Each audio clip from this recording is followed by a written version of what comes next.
அனைவருக்கும் வணக்கம். நான் பிரபாகர் ஜோதிடர். ஓம் சிவாய நமக. சிவசக்தி திருச்சிற்றம்பலம். இன்று பிறந்த நாள் காணும் அனைவருக்கும் வாழ்த்துக்கள். இறைவனுடைய அருள் பரிபூர்ணமாக உங்களுக்கு கிடைக்கட்டும். அதே போல இன்று திருமண நாள் காணும் அனைவருக்கும் வாழ்த்துக்கள். இறைவனுடைய அருள் பரிபூர்ணமாக உங்களுக்கு கிடைக்கட்டும். உங்களுடைய மனம் எதை எண்ணி ஆசைப்படுகிறதோ அந்த ஆசை நிறைவேறட்டும் என்று எம்பெருமான் சிவபெருமானிடம் அடியேன் வேண்டிக் கொள்கிறேன். இப்போ நான் என்ன சொல்ல போகிறேன்னா, இந்த குழந்தை பிறப்பதற்கு தாமதம் பல காரணங்கள் இருக்குது. அதில் மிக முக்கியமான காரணம் பார்த்திங்கன்னா இந்த பிரேத சாப தோஷம். அதாவது இறந்தவங்களுடைய ஏதாச்சும் உறவில் அவங்களுடைய சாபத்தால் தோஷம் இருக்கும். இது மிக கொடிய தோஷம். குழந்தை பாக்கியத்தை முற்றிலுமாக தடுக்கக்கூடிய தோஷம்.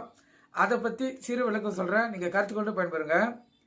ஒரு ஜாத கட்டத்தில் சூரியனும் சனியும் இணைந்து லான் போட்டு லக்கணும். அங்கிருந்து 5ஆம் இடம், அந்த 5இல் இருக்க காரகன் குரு 12இல் மறைய, லக்கணத்தில் ராகுவும் 7இல் பலம் குன்றிய சந்திரனும் இருக்க ஒரு ஜாத கட்டத்தில் இந்த ஜாதக அமைப்பு பிரேத சாபத்தால் உண்டான அமைப்பு.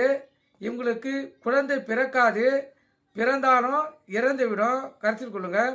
5இல் சூரியனும் சனியும் இணைவது புத்திர தோஷத்தை ஏற்படுத்துகிறது.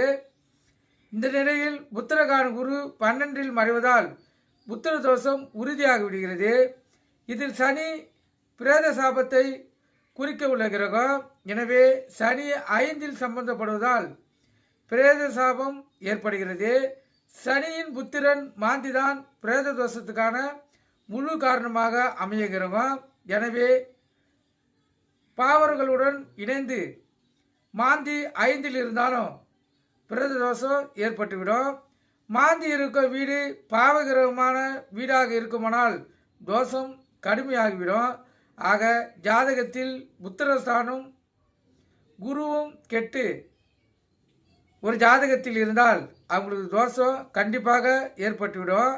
அப்படி தோஷமுள்ள ஜாதகத்தில் எந்த கிரகம் பலமிழந்து தோஷத்தில் தொடர்பு கொள்கிறதோ அந்த கிரக ஆதித்ய உறவுகளால் தோஷம் ஏற்படும்.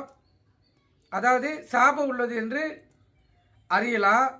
புதன் தொடர்பு இருந்தால் மாமன் சாபத்தால் சுக்கிரன், அதாவது புதனுடைய தொடர்பு இருந்தால் மாமன் வழியில் சாபம், சுக்கிரனுடைய தொடர்பு இருந்தால் பெண் வழி சாபத்தால் இந்த தோஷம் உள்ளது என்று அறிந்து கொள்ளலாம். இந்த தோஷத்தை முழு